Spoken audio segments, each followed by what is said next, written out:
Amen. Let's open up our Bibles to Joshua chapter 6, verse 3 to 5. Joshua chapter 6, verse 3. Yan ang gusto ko sa Global Fam natin, ano? May enthusiastic talagang spirit, talagang game tayo. Amen. Joshua chapter 6, verse 3. March around the city once with all the armed men. Do this for 6 days. Have 7 priests carry trumpets of ram's horn in front of the ark.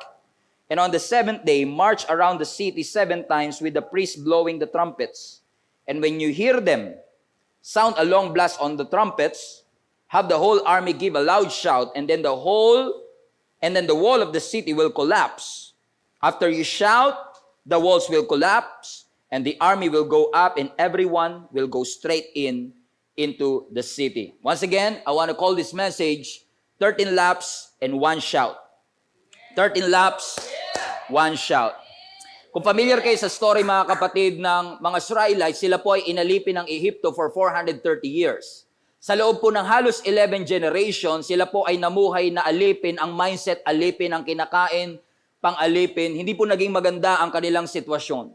Pero salamat po kasi ang sabi ng Scripture, nung sila ay tumawag sa ating Panginoon, na ang sabi ng Bible, when their groan reached the throne, God heard them, narinig sila ng Panginoon, at sila ngayon ay inilabas ng Panginoon mula Egypt, mula Ehipto, papunta po sa Promised Land. Hindi po naging madali ang journey nila sapagkat yung supposedly 11 days ay inabot po ng 40 long years. Yes, you heard it right. Hindi po 40 days, kundi 40 long years. Ang naging dahilan, sa simula ng kanilang journey, malapit na sana sila sa kanilang destinasyon. Doon sa Canaan, doon sa Promised Land, nagkaroon sila ng takot na pumasok sa Promised Land kasi nabalitaan nila ang mga residents ng Canaan o ng Promised Land ay mga higante. At dahil sa kanilang takot, mas pinili pa nilang magpaikot-ikot ng 40 years at madelay na papanghawakan ang mga pangako ng Diyos sa kanilang buhay.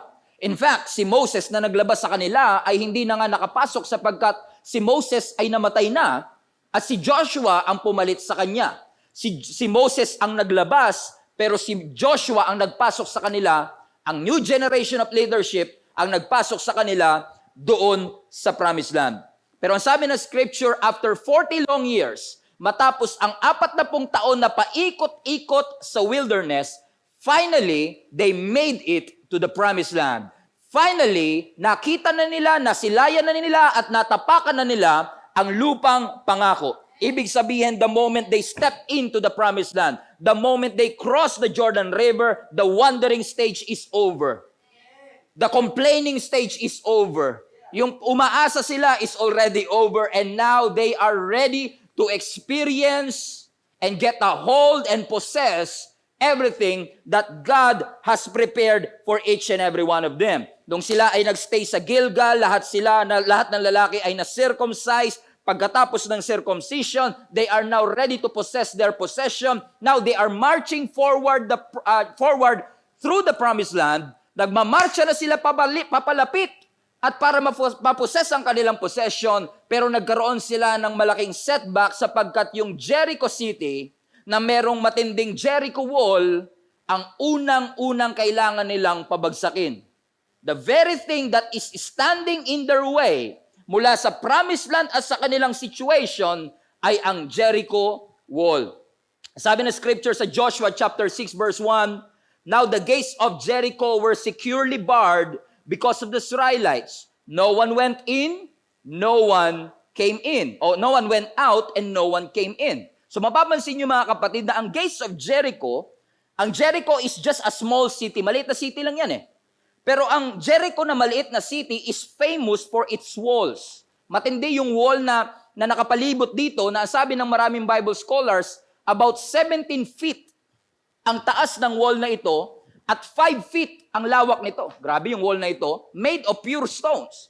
At bago ka makasampa sa mismong wall, meron itong ditch, meron itong malaking hukay na ang taas ay 9 feet. Talagang, ang tawag nila dito ay impenetrable wall. Ibig sabihin talagang hindi ka makaka-penetrate. Ang tawag nila dito ay unsurmountable. Hindi mo kayang talunin, hindi mo kayang akyatin, hindi mo kayang pabagsakin. In fact, ang Jericho o ang Jericho Wall ay kilala, okay? Ang Jericho Wall ay kilala na parang walang pwedeng tumalo. invincible, ika nga. Parang no one dared na talunin at pasukin ang city na ito. Pero makapapansin nyo sa verse 1, mga kapatid, kaya matindi ang security ng Jericho ay dahil sa takot nila sa mga Israelites. Ang mga Israelites na posibleng takot sa Jericho, takot sa mga giants, ay takot din sa kanila. Kaya madalas, mga kapatid, yung mga bagay na kinakatakutan mo, takot din sa iyo eh. Amen? And we all have Jerichos in our life. Hindi Jericho Rosales.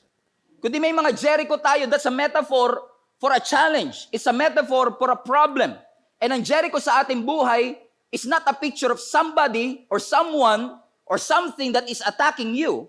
Kasi madalas, mga kapatid, when we preach about it, when we teach about it, when we go through it, akala natin yung Jericho is just something, challenges, problems, storms, and mountains sa ating buhay. I believe in that as well. But through my study, mga kapatid, sa ating pag-aaral ngayon, na-realize ko na ang Jericho na ito ay hindi naman umaatake sa kanila.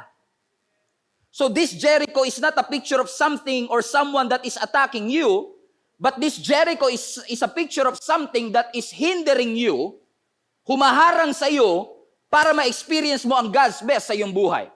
Alam niyo, ang God's best is more than just a relationship. God's best is everything that God has for you. The joy, the peace, the blessing, the abundance, everything that God has prepared for you in advance. Yan ang lahat ng God's best na ibinigay sa iyo ng Panginoon. Unfortunately, may mga Jericho City and Jericho Wall na nagkikip sa iyo para ma-enjoy mo ang mga pangako ng Diyos sa iyong buhay. As I was saying, Jericho or Jericho Wall is not a picture of something that is attacking you. Jericho Wall is a picture of something that is hindering you. Kung makakapagsalita lang ang Jericho Wall, kung makakapagsalita lang ang Jericho City, ang sasabihin nila, sige, subukan niyong pumasok. Get rid of me if you can. Well, you cannot. And I don't know who is this for. I don't know who am I ministering to. Pero ang sinasabi lang sa atin ng Panginoon, merong somebody, merong nanay, merong tatay, merong estudyante na nakikinig at nanonood ngayon, na may mga Jericho sa kanilang buhay na maaaring hindi umaatake sa kanila, pero humahad lang sa kanila para maranasan nila ang pag-ibig ng ating Panginoon. Maaaring yung galit is a Jericho wall. Maaaring yung pride is your Jericho wall. That maybe not attacking you, but hindering you to experience everything that God has called you to receive. In fact, mga kapatid, masyado ka ng lunod, masyado ka ng overwhelmed ng mga Jerichos na ito, ng anger na ito, ng issues na ito sa iyong buhay, na nakumbinsi ka na ni Satan na wala ng pag-asang mapabagsak ito. There is no way that you can defeat these Goliaths. There is no way that you can defeat these Jericho walls. Yung mga residents ng Jericho walls in your life. Satan has convinced us na itong wall na ito ay masyadong mataas, masyadong matibay, na pointless na to get rid of it. Sasabihin sa iyo ni Satan, huwag ka na magbago. Masyado ka ng addict. Hindi ka na magbabago. Masyado ka na mahiyain. Masyado ka ng timid.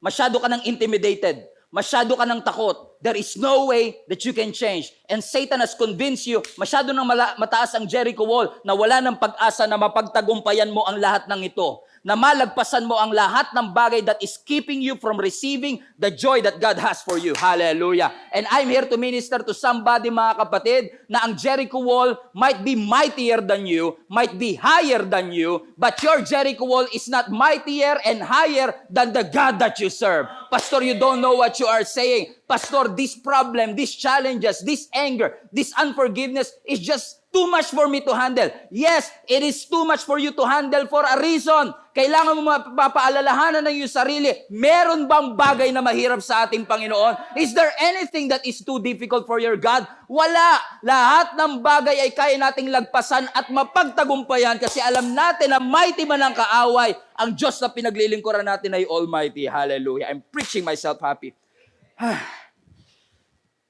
Ang sabi ng verse 2, mga kapatid, nung nakita nila yung Jericho, sabi ng verse 2, and then the Lord said to Joshua, see, I have delivered Jericho into your hands, along with its kings and all its fighting men. Binabasa ko pa lang yung verse, may nag-amen na rito. Binabasa ko pa lang yung verse, nakukuha na ng mga nakikinig sa atin kasi alam nila, mga kapatid, that something might be grammatically wrong with what we just heard. Kasi ang sabi ng scripture, ang sabi ng Lord kay Joshua, tignan nyo. I have delivered Jericho into your hands. You have already conquered it. Now, hindi po ako English expert. Dami ko nga mali sa English eh. Pero ang alam ko, yung deliver, present tense, yung delivered, past tense. Ang future, will deliver.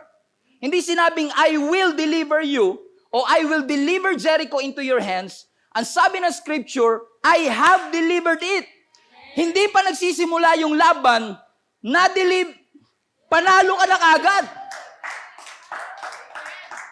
Kaya nga hindi aksidente na nilagay ng Lord yung salitang see. S-E-E. Look. See. Kasi if you want that Jericho walls to come down, kung gusto mong pabagsakin ang mga Jericho walls na nagkikip sa iyo para ma-experience ang God's best, number one, you have to have a vision. You have to have a vision. May nakaka-obstruct man sa paningin mo ngayon, but you have to have a vision of what's on the other side of your fear. That there is a breakthrough on the other side of that fear. That there is a breakthrough on the other side of that anger. Na pag napagtagumpayan mo, may breakthrough sa kabilang dako. Kailangan may vision. If you always see yourself as a failure, you will never win. You will never win. If you always see yourself as a poor guy, you will never be rich. If you always see yourself na parang wala akong mararating, talagang wala po tayong mararating. Vision is a picture of the future. You have to have that picture in your mind of what God has prepared in advance for you. Ang problema ng maraming Christians nowadays, hindi natin makita yung nakikita ng Diyos. Hindi natin makita yung mga bagay na hindi natin nakikita. Mga kapatid, I want to encourage anyone. I want to encourage somebody na naikinig at nanunood ngayon, iniimbitahan ka ng Panginoon to see beyond what your natural eyes can see. There is something on the other side of that Jericho wall that you cannot see, that God sees. Nakikita ng Panginoon, maaaring hindi mo nakikita, pero kailangan magkaroon ka ng vision na kung ito ay inilagay ng Panginoon sa aking harapan, ibig sabihin, prepare na ito ng ating Panginoon. No eye has seen, no ear has heard, no mind has conceived the very things and everything that God has prepared for me. Hallelujah. Amen. Amen. Vision. Vision. Vision. We have to have that vision. We have to see past our circumstances. Alam ko mahirap lang tayo, but we have to see past the circumstance. Na yung kahirapan will never keep me from enjoying everything that God has for me. Na alam kong hindi ako nakagraduate, yan ang Jericho wall ko, but I have to see past my circumstance, na kahit hindi ako nakagraduate, alam kong may prepare ang Diyos sa akin na hindi porket hindi ako nakagraduate, hindi na ako pwedeng magtagumpay. You have to see past your circumstances. Tumingin ka sa mga bagay na hindi mo nakikita lang, kundi tignan mo ano ba ang inihanda, ang prepare ng Panginoon sa bawat isa sa atin. Kung ang lagi mo lang kasi titignan yung pagtrato ng jowa mo sa'yo, kung ang lagi mo lang titignan ay yung pagtrato ng asawa mo sa'yo, bababa confidence mo eh. But you have to look past your circumstance. You have to look past the way that people are treating you. You have to look past your circumstance and see past what your financial status is saying to you. You have to see past what your critics are saying before you. Kailangan malagpas. I'm not saying you deny it, but I'm just saying look past it. Na makita mo na oo, kinikriticize ako, na oo, may financial struggle kami, na oo, may problema kami ngayon, pero hindi ibig sabihin nito wala ng pag-asa. Kasi meron akong vision that everything that God has for me, I will receive because His word will never return to Him void. Kaya nga sabi ng Bible sa Psalms 119 verse 8, I can feel the Spirit. Psalms 119 verse 8, open my eyes, Lord, to see the wonderful truths in your instruction. Buksan niyo po ang mata ko. Lalo na ngayon, maaaring tulog ka na. Partida, sumisigaw pa ako niyan. Excited lang, passionate lang. Pero what I'm trying to say is this. God wants you to open your supernatural eyes to see past and look past the circumstances of your life. Tignan mo! Tignan mo! Yung talent agency mo, madadala ka lang yan to some point or some level. Pero tignan mo, God is taking you somewhere. Yung company mo, mapopromote ka at some level, lalaki ang sweldo mo to 6 digits. But look past it. God is taking you somewhere. And if you learn to look past your circumstances, you will realize meron pa palang best na nilaan ng Panginoon sa akin. Napansin ko, Pastor, parang yung buhay ko pahirap ng pahirap. Yung nararamdaman ko, pasakit ng pasakit. Kung lagi ka lang nakatingin sa hirap at sakit, susuko ka na kaagad. Pero ang tinuturo sa atin ng Panginoon, huwag mo lang tignan yung sakit. Hindi ko sinasabing i-deny ang sakit. Sige, masaktan ka. Okay. Okay, no problem. Down ka, umiiyak ka, depressed ka. Hindi po bawal umiyak. Hindi po bawal maramdaman ang lahat ng yan. Pero hindi rin bawal maniwala na mas mataas yung pagdadalan sa iyo ng Panginoon kung mas mababa ang pinaglalagyan mo ngayon. Kasi mas malalim ang setback, mas malayo ang setback. Parang araw ba, pag mas malayo ang setback, mas malayo ang pagdadalhan. You have to see past your circumstance. Ang sabi ni Lord sa kay Joshua, see, vision, I have delivered you. Past tense. It's a done deal. And I hope you see that. God wants you to walk in the finished work of Jesus. Done deal. God already paid the price. Done deal. He has saved you already. Done deal. The battle was over even before it started. So now you are not just marching and believing for victory. You are marching and believing from victory. You are now in the position of victory, and don't you ever forget that. See, I have delivered. See, I have delivered. See, I have delivered Jericho into your hands. See, I have delivered. See, I have delivered. Tignan mo. Tapos na sa Panginoon. See, I have delivered. Ang problema, what you see and what God said doesn't match. Kaya minsan ang hirap maniwala eh. Kasi sabi ni Lord, ganito, tapos iba naman naranasan ko. Sabi ng Lord, magaling na ako, pero lumala pa yung sakit ng tuhod ko. Sabi ng Lord, iaahon niya kami sa sitwasyon namin, pero parang naging kumunoy na nga to, Pastor. Lalo kong hinahatak, lalo kong nahihina, hindi na ako makahinga. Hindi ko na kaya, Pastor. But I'm here to tell somebody, I want to minister to somebody right now, do not judge your future based on your present circumstance. I said it again. Do not judge your future based on your present circumstance. Hindi porket dumaranas ng financial struggle ay wala lang pag-asa for financial provision. Never judge your future based on your present circumstance. Kahit na down ka, kahit ikaw ay may sakit ngayon, kahit na ang puso mo ay heartbroken, excited pa rin ako sa pagdadalhan sa iyo ng Panginoon. Kasi yung lahat ng sakit, lahat ng downfall, indication yan ng heights na gustong pagdalhan sa iyo ng ating Panginoon. Frustrated ka man, defeated ka man, natalo ka man, I cannot wait to see where God is taking you, mga kapatid. Be excited for what God has for you. Kahit hindi ka sigurado, kahit frustrated ka, kahit ngayon nag-i-struggle ka sa career, hindi mo alam kung makakapag-asawa ka pa ba, be excited because God is doing something in your life. See, I have delivered. See, I have healed your sickness. See, I have overcome the grave. See, I have paid the price for you. See, I have conquered the poverty. You just have to believe even though you don't see.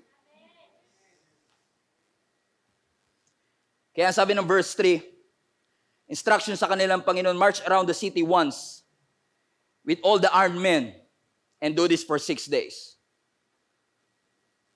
And have 7 priests carry trumpets of ram's horn in front of the ark. On the 7th day, march around the city 7 times with the priests blowing the trumpets.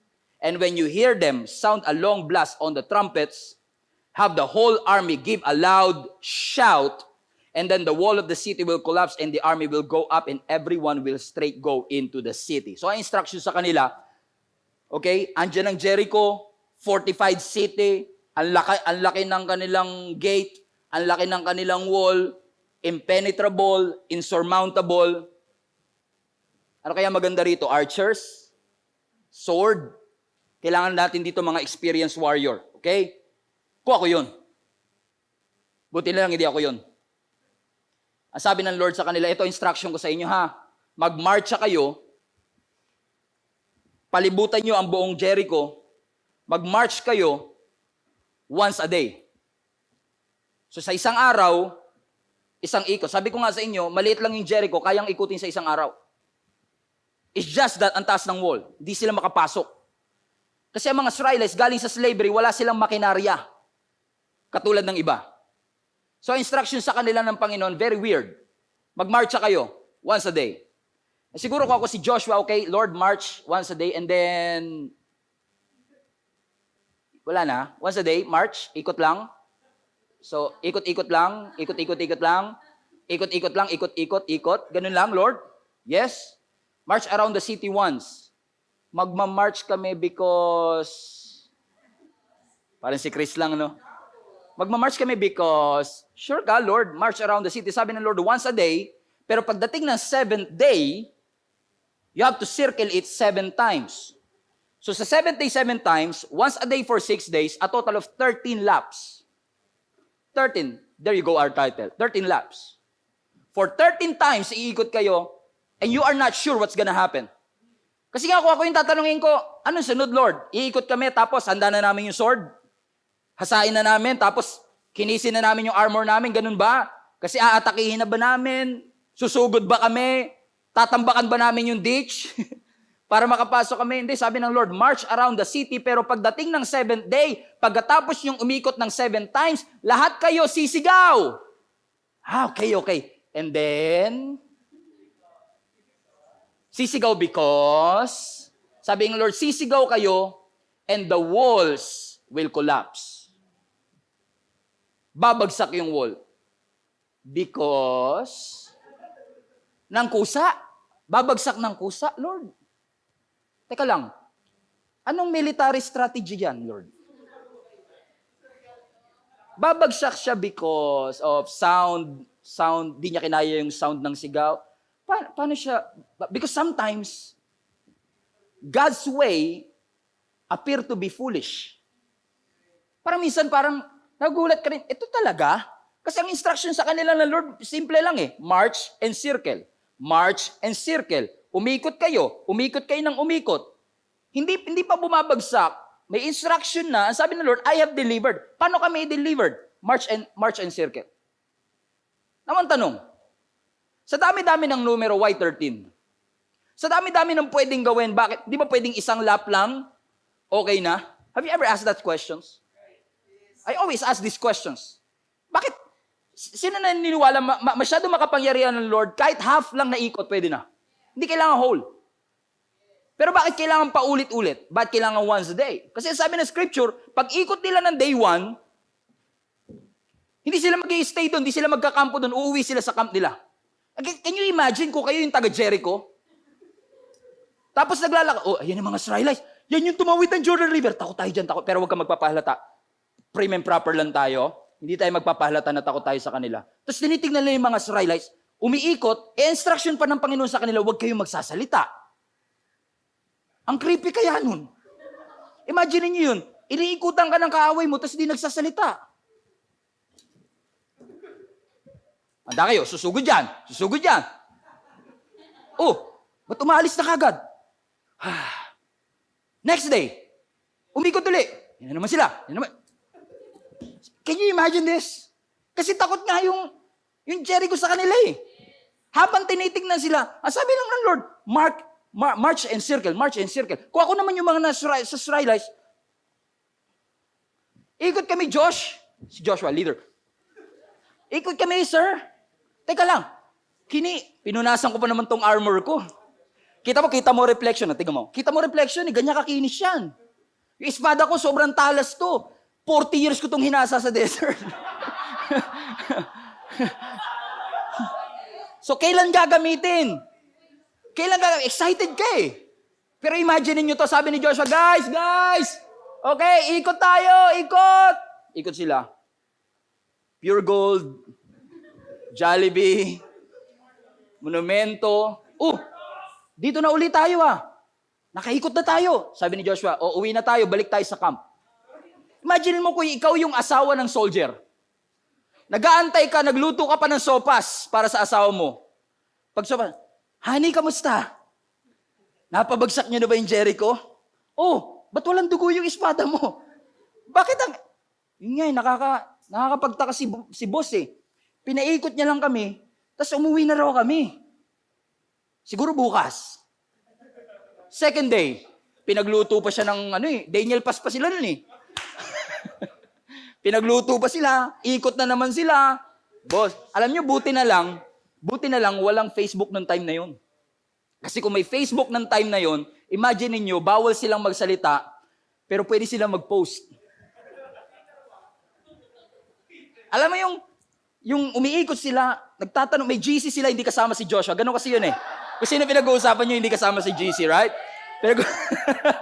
Pinag-uusapan nila si Joshua, ano ba naman itong leader natin? 2 days na tayong pinapaikot. And sabi na scripture, araw-araw you have to march and circle, march and circle. Why? Why? Kung delivered na, ba't kailangan pagurin pa kami? You know why? Because point number 2, there is a lesson for it. Everybody say lesson. May lesson. Alam nyo, ang pag-ikot, ang laps, nakakainip. Alam nyo yung pinagbabaikan ko sa may Bulacan, kapag nagbabike ako doon, naglalap lang ako, paikot-ikot doon sa loop, kung tawagin. Kailangan ko makakompleto ng 3 ikot for a total of 25 kilometers. Eh minsan kapag nagbabike ka na, more than 1 hour o 45 minutes, 1 hour nagbabike ka, pare-pareho na ikita mo araw-araw, nakaka-bored din eh. Kasi yung pag-ikot, it could be boring. Ang pag-circle and march is a nonsense military advice. Samahan mo pa ng phobia ng mga Israelites. Meron silang ikotophobia eh. Ano ikotophobia? Takot sila sa ikot. Kasi for 40 years, ikot sila ng ikot sa desert. Ikot sila ng ikot sa wilderness. Tapos pagdating ng promised land, sabi ni Joshua, ikot uli. May ikotophobia na kami. Eh ano ba ma-accomplish ng pag-ikot namin? Mamamagalang yung paa namin. Kasi minsan mga kapatid, pag may instruction talaga ang Panginoon, kung sa anong path ka dadalhin, anong route ka dadalhin, ano man ang instruction, madalas yun ay lihis sa iyong kagustuhan. Lihis sa iyong comfort zone. Ang gusto ko lumaban, ang gusto ko makipagpatayan. Ang sabi ng Lord, umikot ka lang at huwag ka magsasalita. Shut up. Parang si Jonah, no? Pinapapunta ng Ninive, gusto pumunta ng Tarshish. Madalas tayo, pinapag-give up, kayo pa rin hanggang ngayon. Kasi madalas, wow, grabe. What a katahimikan. Because sometimes, God's way is different from our way. But the best way to the promised land, listen to me, the only way and the best way for you to experience God's best for you is God's way. God's way is always the right way. In fact, mga kapatid, kapag sinunod mo ang ways ng Panginoon, yung pag-ikot na yun, hindi sayang. Hindi sila pinaikot ng Lord for a reason. Hindi ka umulit ng college for a reason. Nang walang reason, rather. Hindi mo inulit, hindi ka nagtayo uli ng negosyo for a reason. Kasi kahit na bumagsak yung unang negosyo mo, sa pangalawang pagtatayo mo ng negosyo, iba man ang puhunan, pero ngayon mas may experience ka na. So, hindi talaga nasayang yung unang pagbagsak. Kasi you've learned your lesson. And I believe, isa sa mga dahilan kung bakit kailangan silang paikot-ikutin ng ating Panginoon kasi may lesson na gustong ituro ang Panginoon sa kanila. Kasi ang totoong laban wala sa Jericho. Kasi yung Jericho delivered na, bumagsak na sa pananaw ng Panginoon. The real battle is not in Jericho, but the real battle is inside their hearts. Kaya nyo ba akong pagkatiwalaan kahit wala kayo nakikitang progress? Kaya mo bang magtiwala sa akin kahit walang hollow blocks na bumabagsak sa unang pag-ikot mo? Kailangan mong manampalataya, kapatid, na hindi porket wala ka nakikitang ebidensya ay walang ginagawa ang Panginoon. You have to learn to trust God even though things are not going your way. You have to trust God kahit hindi mo gusto yung nangyayari sa pamilya mo. You have to trust God na kahit parang pabagsak ang finances mo. You have to trust His way and not our way. Kasi yung way natin, gusto natin ng progress. Our way, every lap, is a progress. Gusto natin may progress. Bumagsak yung hollow blocks, mamatay at himatayin na lang bigla yung mga soldiers. Wow, it's working, it's working, it's working. There's power in our circle. But no. It doesn't work that way. Kasi madalas mga kapatid, progress is not obvious. Just think about that. Just ponder that phrase kahit 5 days lang. That progress is not always obvious. It's true. Ang progress hindi laging obvious. Hindi porket nag-sit-ups ka ng 30, ay magkakaroon ka kagad ng 30 abs. Pero hindi ibig sabihin malaki pa rin ang tiyan mo ay walang nababago sa'yo kapag naging consistent ka lang at magtiwala ka lang. Kahit sa unang araw wala, sisiguraduhin ko sa'yo. 13 laps man ang kakailanganin, but it only takes one shout and that miracle will come to pass. Suddenly, it will come to pass. Immediately, it's going to happen. Because your God is a God of suddenlies. Bibiglain ka na lang. Makakatanggap ka ng email about that promotion. Matagal mo nang pinapanalangin, pero suddenly, ibinigay ng Panginoon. Kasi ang goal mo kagad, progress. Pero ang goal ng Lord, lesson. Ang gusto ipaunawa sa iyo ng Panginoon, hindi ko to pinapagawa sa iyo dahil lang gusto kitang pagtripan. At gusto kong buhayin yung ikotophobia ninyo. Na mapobia uli kayo sa inyong pag-ikot. No! May tinuturo ang Panginoon. Alam nyo, may tinuro ang Panginoon sa akin eh. Alam mo, sabi ng Lord sa akin, kung ikaw ay nandoon at umiikot sa Jericho Wall, isa sa pinakamagandang lesson na pwede mo matutunan is just be present. Just show up. Can you imagine this? Day 1, umikot sila, bumalik sila sa kampo. Day 2, siguro yung iba, day 2 pa lang, ayaw na eh. Day 2, ikot na naman tayo dyan. Ayoko na. Day 2 na naman eh. Bakit? Kasi ganun yung thinking natin eh. Wala kami nakitang progress, hindi na ako magtutuloy. Nanalangin ako, ba't walang nagbago? Tinaas ko kamay ko, bakit ganun pa rin ang aking sitwasyon? Because we want progress. Ang sabi ng Lord, na-miss mo yung learning experience. Kasi masyado ka excited sa breakthrough. Hindi mo nakita yung tinuturo ng Panginoon sa iyo. Listen to me mga kapatid, I want to tell each and every one of you, show up even when things are not going your way. Even when things seems to be not working, magpakita ka lang. 3 taon na yung negosyo, pumasok ka pa rin kahit wala kayong kinikita at break even pa rin kayo. Because progress is not obvious.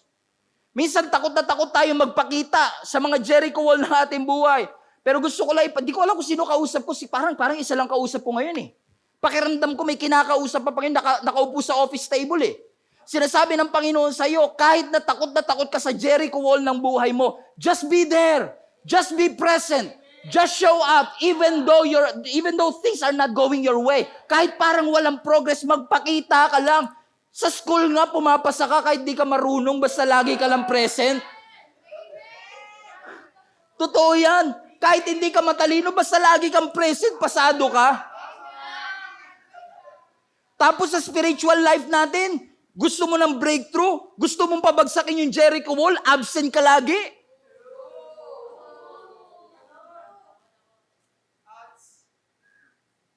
I'm always puzzled.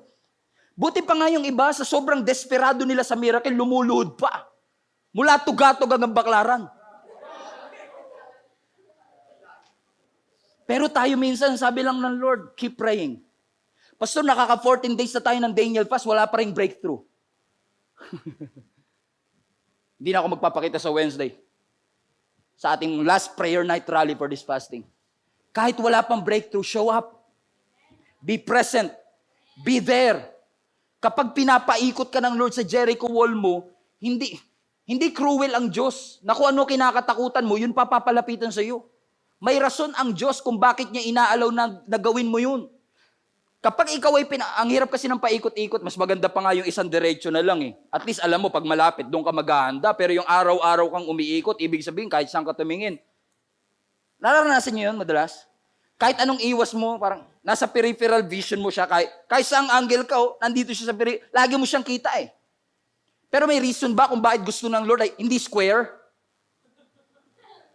Hindi triangle? May reason ba kung bakit march and circle?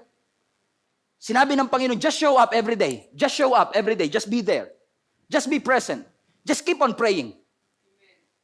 So kahit hindi, pagka-amen mo, wala ka agad sagot, just keep praying. Pagtaas mo ng kamay, wala pa rin sagot, magpuri ka pa rin. Huwag kang susuko.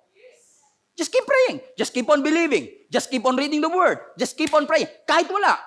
Just show up. Lord, nahihirapan ako eh. Natatakot ako. Parang intimidated tayo sa Jericho wall. Pag Monday presentation mo sa kumpanya, naku, Monday reporting na naman. Ayokong pumasok. Boss, may sakit ako. Boss, wala kaming internet. Dami natin excuses because we are afraid to show up. Pero there is a reason why God wants you to show up and be present. Kasi every time you are present, when you circle, it's always there. But you are not showing up. You are not present to see the enemy. You are there to show your enemy that you're there. Hindi pinapapuntahan ng Lord sa iyo yung battlefield para makita mo kung gaano kalaki ang kaaway mo, kundi para makita ng kaaway mo kung gaano ka persistent, gaano kalaki ang pananampalataya mo na yung Diyos na pinaglilingkuran ko ay higit na mas malaki, mas mataas sa iyo. Kahit na pagkatapos ng amen ko, walang nagbago. Kahit pagkatapos ng worship ko, walang nagbago. I will show up. I will be present even when things are not changing. I will be present even when things are not going my way. I will keep on praying. I will keep on reading. I will keep on attending. Kahit gutom na gutom ako, itutuloy ko to hanggang 21 days because I know I'm not just wasting my time. I am bringing the walls down. Let's bring the walls down.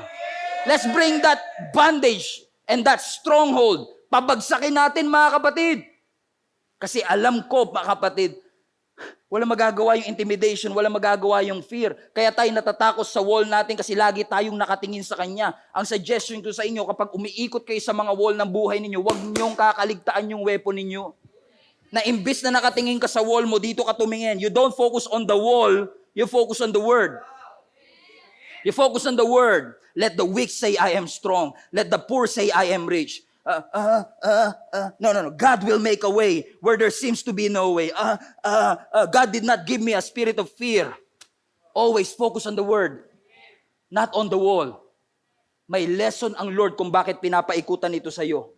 Hindi cruel ang Diyos, hindi masama ang Diyos para takutin ka dito. In fact, sabi pa nga ng Panginoon, pag umikot ka, kailangan tahimik ka lang. Shh. Shut up. Kasi alam ng Lord, pag hindi tayo tumikom ang bibig, mas marami pang reklamo kaysa paniniwala. Mas marami pang reklamo kaysa praising. May kilala ba kayong wala ng bukang bibig kundi reklamo? Ang hirap kasama nun, nakakainis kasama yung puro reklamador. Pag mainit, init. Pag malamig-lamig naman. Lahat na lang may reklamo. And those people na complainers, they cannot be grateful. And every time you complain, you arm the enemy. But every time you are grateful, you disarm the enemy. Sabi ng Lord sa kanila, shut up, huwag lang kayong maingay. Yan nga nagpahamak sa inyo, kaya paikot-ikot kayo sa desert, di ba? Kaka-complain. You keep on wondering because you keep on talking. You did not shut your mouth. Kaya kayo napahamak, di ba? Because you open up your mouth. Kaya minsan, pag sinabi ng Lord na, sigaw na! Wala ka masigaw, paus ka na, parang ako. Wala ka na masigaw kasi naubos na yung boses mo, kakareklamo. Sabi ng Lord, i-preserve mo yung boses mo sa pagpupuri, hindi sa pagrereklamo. I-preserve mo yung boses mo sa pagbibigay ng pasasalamat sa Diyos, hindi sa pagrereklamo. Ang sabi ng Panginoon, i-preserve mo yung boses mo for celebration and not for complaining because the shouting time will come. 13 laps man ang kailangan bago ko makuha ang breakthrough. 13 years man ako kailangan magtiis. 13 months man ako kailangan magantay. I am willing to wait. I am willing to trust. I am willing to believe kasi ang alam ko, yung Diyos ko ay mas malaki, ang Diyos ko ay mas makapangyarihan, at may lesson ang Diyos kung bakit inaalaw niya na mangyari ito. Ang sabi ng scripture, mga kapatid, I'm excited for this. Ang sabi ng scripture, on the 7th day, hallelujah. Yan ang problema, mga kapatid, maaaring hindi natin ma-experience ang miracle kasi hindi tayo makapag-atay ng 7 days. 5 days pa lang, sumuko ka na. Day 14 na, susuko ka pa. Kaping-kapi na ako, pastor. Ice cream na ako, pastor. Keep on believing. God will give you the strength and the power to get through and overcome these cravings that you have right now. Gutom, hallelujah. Puro saging lang kinain natin buong araw. Pero what I'm trying to say is this, mga kapatid. On the 7th day, ang sabi ng scripture, sinabi ni Joshua sa mga Israelites, now is the time. Shout! Shout! Shout! Di ko alam kung paano kayo sisigaw sa chat. Sabi, shout! As many exclamation point as possible. Shout! And I believe they shout. Sabi, 6 days kami hindi nagsalita, boss. Wait lang. Sabi, shout! And they shout, probably, as loud as they can. Sabi na scripture, The moment they shout, the walls collapse. Finally, it paid off. Finally, it makes sense. Nangyayari ba sa buhay niyo yun, mga kapatid? 13 years yung inantay, nung na-receive nyo na after 13 years, whoa, now I get it. Now it makes sense. May reason pala ang Panginoon ko bakit kailangan ko i-preserve. Bakit kailangan ko magtiis. Bakit ko kailangan maghirap. Napansin nyo ba habang tumatagal mas humihirap? Ako ganun eh. Pagka third time ko nang iikot dun sa loop ko, parang nakakatamad na kasi nakita ko na to. Alam ko nga may langaw na tatawid dyan eh. Mas mahirap kasi pag mas matagal. Umakyat ka ng hagdan, mas mataas, mas mahirap. Unang floor, ganado ka pa. Second floor, motivated ka pa. Third floor, pinagpapawisan ka na. Fourth floor, humihingi ka na ng tulong. Fifth floor, sini-CPR ka na. Pahirap ng pahirap habang tumataas. Pero mas mahirap, ibig sabihin mas malapit ka na. Keep on walking. Keep on believing. Huwag mo i-reject yung word ngayon. Narinig ko na yan, pastor. No. Kaya ipinaparinig uli sa iyo ng Panginoon kasi ayaw mong gawin. Keep on believing and keep on walking and keep on praying. Kahit hindi nagbabago ang anak, manalangin ka pa din. 5 years na ako dito sa posisyon, hindi ako ma-promote. Hindi ito makakapigil sa atin para manalangin pa rin. Kasi something happens when you believe. Something happens when you shout. Something happens when you pray. Something happens when you read the word. Something happens when you shout unto God with a voice of triumph. May nangyayari, kapatid, when you can sing in the middle of the storm. May nangyayari kapag umagang-umaga dinideclare mo, this is the day that the Lord has made. I will rejoice and be glad in it. May nangyayari kapag kinukote mo, I will bless the Lord at all times. Emphasize on all times. At all times, and His praise shall continually be in my mouth. Every time you confess, He is my healer. Something happens when you raise your hands. Something happens when you leave your job or your work or your dishes at nagpupuri. Something happens when you shout. Something happens when you believe. Something happens when you believe that God can turn your mourning into dancing. That is not a wasted 13 laps. Because every lap, walang nagbago. Day 2, walang nagbago. Day 3, walang nagbago. Teka lang, hold on. Asterisk, lagyan natin asterisk. Walang nagbago sa wall. Sa wall. Sa city, walang nagbago. Pero hindi ibig sabihin walang nagbago sa'yo. Alam mo, bago mag-start yung service, may utang ka, di ba? Bago mag-start yung service, iniwan mo yung hinuhugasan mo. After ng service, nandun pa rin yun, hindi maghuhugas mag-isa yun. Right? Kung may labahin kang iniwan dahil sa service na ito, hindi maglalaba mag-isa yun. After ng service, labahin pa rin yun. Pero at least pagbalik mo, yung labahin walang nagbago, pero yung perspective mo, kaya wag mong iintuan yung pag-show up sa Sunday online worship. Kasi pagkatapos ng Sunday online worship, may problema ka pa din sa pamilya. Pero at least pagbalik mo at kaharap mo na sila, wala man nagbago sa pamilya, pero may nagbago sa'yo. Hindi nagbago yung bank account mo, tinignan mo, di nadagdagan na. Pero nagbago yung perspective mo, Jehovah Jireh. My God shall supply all my needs according to His riches. So, hindi na sayang yung pag-ikot mo, hindi na sayang yung pagsigaw mo. Kasi 13 laps, it may take 13 years, it may take 13 months, but it only takes one shout, one moment, one suddenly, one immediately, para maranasan mo ang pinaparanas ng Panginoon sa iyo. Mahilig ako manood ng PBA live before. San Miguel fan ako eh. Kung Hinebra kayo, this is not the church for... Joke lang. Joke lang. You're welcome, everybody. Kahit na ano ka, Shell, welcome. I'm just kidding. Wala na ba Shell? Tagal ko na. NBA na tayo ngayon. Naalala ko pagka nagtatrabaho ako at may laban yung San Miguel, tas ang kalaban niya, Hinebra. Rivalry yan eh. Rivalry. Panahon nila Asaytono pa. Grabe. Lamon Strotters. You remember that? Talagang sisikapin ko na mag-undertime sa trabaho para maabutan yung live. Kasi pag Hinebra kalaban, puno agad yung upuan. Ang dami kasing pansan San Miguel eh. Pero alam mo, na-realize ko mga kapatid, pag-iisipin ko, nga naman mag-undertime ako, hindi naman babayaran ng San Miguel yun. Pamasahe ko sa MRT, sa Cubao ako bababa, mula Ortigas, sa work ko before, papunta dun sa Cubao, mag-MRT ako, lalakarin ko pa yun mula dun sa opisina namin papuntang hindi naman ako binabayaran ng San Miguel dun. Kahit nga pa kalendaryo, wala eh. T-shirt, wala rin. Ako mamamasahe. Pagdating ko dun sa Araneta Coliseum, hindi naman ako naririnig sa TV, pero ako pa malakas boses. Nagta-trash talk pa ako noon. Buti na lang, yeah! Yeah! Sigaw ka ng sigaw. Tapos ang ending, talo kayo.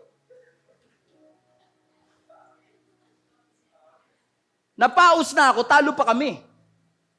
Nawala na ako ng pera, talo pa kami. Namasahe na nga ako, talo pa kami. Biruin mo to gumagastos ako sa isang team na walang kasiguraduhang manalo. Nagsasakripisyo ako para sa isang team na walang kasiguraduhang manalo. Nag-undertime ako para sa isang team na walang kasiguraduhang manalo. Pero pagdating sa Diyos, hindi ako makasigaw. Kung kaya ko ngang sigawan yung team na hindi naman ako kilala, at kaya kong mapaos para sa kanila, kung kaya kong sigawan yung team na walang kasiguraduhang manalo, sana mas kaya nating sigawan ang Panginoon. Because we are on the winning side. Kakampi natin ang ating Panginoon. Na ang sabi ng Lord, shout unto God with a voice of triumph. Isigaw mo. Iiyak mo. Ipanalangin mo. Huwag kang ma-intimidate. Huwag kang matakot. Hindi sayang ang investment. Hindi sayang ang internet data. Hindi sayang ang aming kuryente. Kasi every time I show up, every time I am present, I am investing in my miracle. I am investing in my breakthrough. I am investing in my answered prayer. Huwag kang matakot na mag-invest, kapatid. Sumigaw, magpuri, itaas ang kamay sa ating Panginoon. Kasi hindi wasted season ang waiting season kapag ibinibigay mo at inaalay mo sa ating Panginoon. I don't know who is this for. But it only takes one shout, one sacrifice for the suddenly to come. Ang sabi ng scripture sa last part, verse 27, bumagsak ang wall, nanalo sila. Ang sabi ng scripture, so the Lord was with Joshua, and his fame spread throughout the land. Parang wildfire. Kumalat yung patungkol kay Joshua. Dahil may vision, nakuha niya yung lesson, God gave him a reputation. That's point number 3. Si Joshua nakilala bilang baguhang leader. Si Joshua nakilala bilang batang leader. Ngayon, alam nila, si Josh yan. Naalala ko yan. Umikot sa Jericho Wall. Hindi sila nagsalita. Hindi gumamit ng espada. Pero natalo nila yung Jericho. Huwag mong papasigawin yan. Kasi kapag sumisigaw yan si Joshua, meron siyang reputation. Nakakampi niya ang Panginoon. Meron siyang reputation na kahit wala akong lakas, ang Diyos ko ang may lakas. Meron siyang reputation na anumang kanyang pinapaniwalaan sa tulong at habag ng Panginoon, sa grace ng Panginoon, it shall come to pass. Mga kapatid, here I am, telling each and every one of you, keep on believing. Darating ang panahon that you will have the reputation in your neighborhood, that you will have a reputation in your family. Huwag mong kakantiin yan si Elise. Huwag mong kakantiin yan si Robin. Pag nanalangin yan, sinasagot yan. Huwag mong kakantiin yan si Kenneth kasi pag nag-fasting yan, may break. You will have that reputation kasi naniwala ka. Si Gideon, mayroon siyang reputation, 300 soldier, tinalo ang 3,000 soldier. Si Daniel may reputation na natulog kasama ang leon. They have that reputation. Just keep on believing. Kasi ayokong ang kumalat na chismis. Si Aileen, sumuko yan. Nanghina yan. 1 year na lang. Sumuko pa. Isang araw na lang. Nakuha niya na sana. Kaso sumuko eh. I don't want you to have that reputation. A reputation of unbelief. But I want you to have the reputation of a person of a church that will keep on believing even though nothing is working in our lives.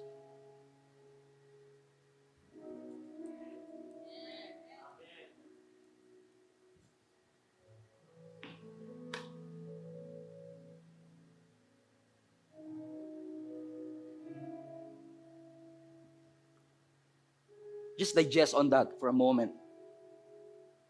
Thank you, Jesus. So, day 5 ka na. What if day 5 na? Ngayon ka pa ba susuko? Mas masakit yung day 6 na. Day 6 and a half.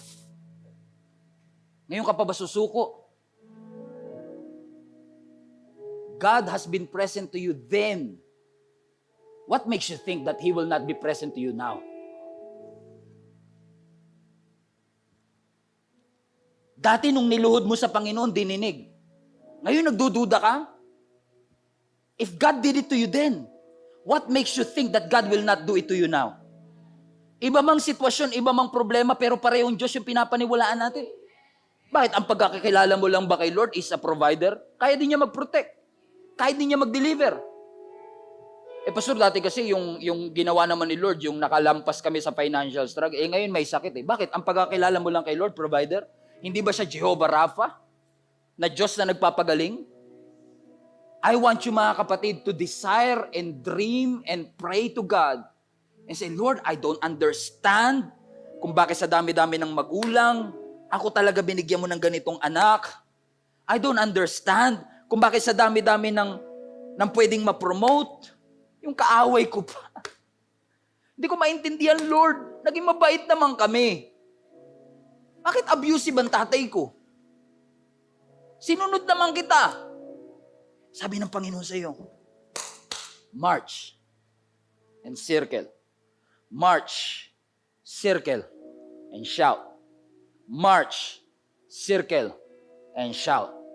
You are on a winning side. I want you to shout against poverty. I want you to shout against corruption. I want you to shout against lies. I want you to shout against deception. Sumigaw ka ng pagtutol sa lahat ng ginagawa ng kaaway sa pamilya mo. Tutulan mo ang cheating, tutulan mo ang pain, tutulan mo ang suffering, tutulan mo ang discouragement. Gamitin mo ang boses mo to believe. Restoration, forgiveness, healing. That's what I want, Lord. That's all I need. That's what I believe into, Lord. Give it to me, God. Ibigay niyo po ito sa akin. Be desperate to God and keep on believing. Keep on walking and keep on marching until God shows up. So you show up until God shows up. You show up until God shows up. Huwag kang absent. Huwag kang mawawala. Huwag ka makakamiss. Keep on showing up until your God will show up. And this is what I know. This is what I know. If God shows up, everything will change. Miracle happens when God shows up. Fear will disappear when God shows up. Everything is possible when God shows up. So right where you are, I want you to shout. I want you to pray. And say, Lord, show up in my situation. Lord, show up in my finances. Lord, show up in my career. Lord, show up in my finances. Lord, show up in my business. Show up, God. I need you, Lord. I am desperate. I will keep on marching even though nothing is working. But I want you to show up, Lord God. Show up in my finances. Show up in my family. Show up in my business. Show up, God. Lord, we need you. We need you. We need you. Lord, we are desperate. We will keep on showing up until you show up. This is our cry. This is our desire, Lord. We just want to believe. Nothing is impossible to you. We just want to believe. Nothing is too difficult for you. We just want to believe everything is possible. Kahit maliit ang aming pananampalataya, this mustard seed, Lord God, can move mountains. na kahit na impenetrable, kahit na insurmountable, kahit mighty, kahit high, kahit strong, our God is stronger. Our God is bigger. Our God is mightier. Our God is higher. Lord, we believe. Lord, we show up. Lord, we will keep on believing. Lord, we will keep on praying and reading and believing and have faith, Lord God. It will happen. Just as you said, it will happen. Praise the Lord right where you are, church. Praise the Lord right now. Open up your mouths and sing praise to Him. Praise Him. Praise Him in the morning. Praise Him in the evening. Praise Him in your weakness. Praise Him in your strength. Keep on believing. Keep on praising. Keep on walking. Keep on marching. The best is yet to come. You ain't seen nothing yet. Your eyes has not seen. Your ear has not heard. Your mind has never conceived everything that God has prepared in advance for you. Just keep on praying for your lost son. Just keep on praying sa mga kamag-anak mong hindi pa kumikilala sa Panginoon. Just keep on praying sa finances ng inyong pamilya. Just keep on praying sa mga may sakit na iyong kamag-anak. Just keep on praying sa mga COVID positive na iyong mga kakilala. Just keep on praying, keep on believing, and keep on marching because nothing shall be, nothing will be impossible with our God. Keep on believing. Cry out to your God. It will happen. Thank you, God, in advance. We are excited for you to amaze us, Lord. I believe we will be amazed. Thank you, Jesus. Thank you, Lord God, for the power of your word. I believe, Lord God, that this word has been helpful, Lord God, to somebody out there who needs your word today. Sa mga kapatid ko, Lord God, na nasa edge po ng pagkukwit, or probably hindi nila naiisip na mag-quit, pero hindi nila na-realize na wala na silang joy. Lord, restore unto us the joy of our salvation. Lagyan mo ng peace ang aming puso, so that we will be on fire and stay on fire, Lord God, to do what you have called us to do. If it needs 13 months of walking, 13 months of lap, 13 months of circling, we will not circle this Jericho defeated. We will circle this, Lord God, with a victorious mindset that you have already delivered it into our hands. All glory belongs to you, God. Pasalamatan natin ang ating Panginoon. Palakpakan natin ang Diyos na buhay. Hello guys, thank you so much for watching this video. Small favor lang before you leave, please do not forget to share this video to your friend. Sabi nga nila, sharing is caring. Hindi natin pwedeng i-underestimate ang kapangyarihan ng pag-share ng simpleng video na ito sa kanila. All you have to do is click that share button and you'll never know kung sino-sino ang pwede nating maabot. One more thing, if you can, please do not forget to subscribe to this channel para wala ho kayong mamiss na kahit anong video or live stream every weekend. Alam nyo mga kapatid, napakabuti ng Diyos for we are able to reach out to you kahit nasa ibang parte pa man kayo ng mundo. If you want to support us and continue doing what we are doing, I would like to ask you to support this ministry. Give financially. Help us na magawa po namin ang aming misyon na punuin ang langit. All you have to do is click that link, www.giacmnb.com/give. At alam nyo mga kapatid, ang inyong support will greatly help us para magawa po namin ang pinapagawa ng Panginoon sa amin. Once again, thank you so much for watching this video. See us again sa susunod pang video. Lagi po niyong tatandaan, punuin natin ang langit and let's fight for our family. God bless you.